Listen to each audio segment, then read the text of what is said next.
Hey everybody, what is going on? I hope you guys are all doing well and welcome to another tutorial video. In this video, I'm going to be explaining to you guys how you can change your background pictures on your Squarespace website. So let's get right into it.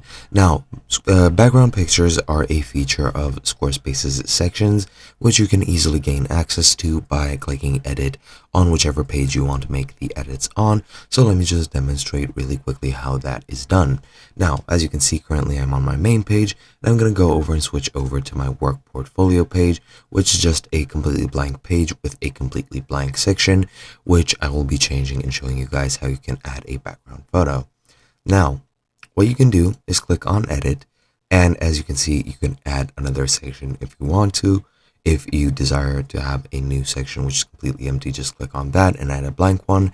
Or if you already have a section, that is pretty much it. Now, we won't be adding any blocks. You can click add a block, add an image block, and then decide what you want that to cover. However, that's not going to fully act as a background.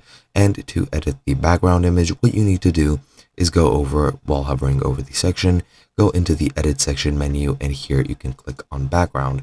Here you can select whether you want it to be an image, a video, or some other art. I'll just choose an image, for example. You can click here to add an image, and you can select one from the library, which you can easily access. You can browse the free images or premium images. Now, as you can see, for some reason, my free images are not displaying as they should. So let me try again. There we go.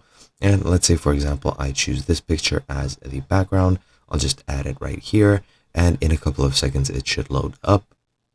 And once that's done, it'll display that background on my page. And that is basically it. I hope you guys enjoyed, and I'll be seeing you guys in another video.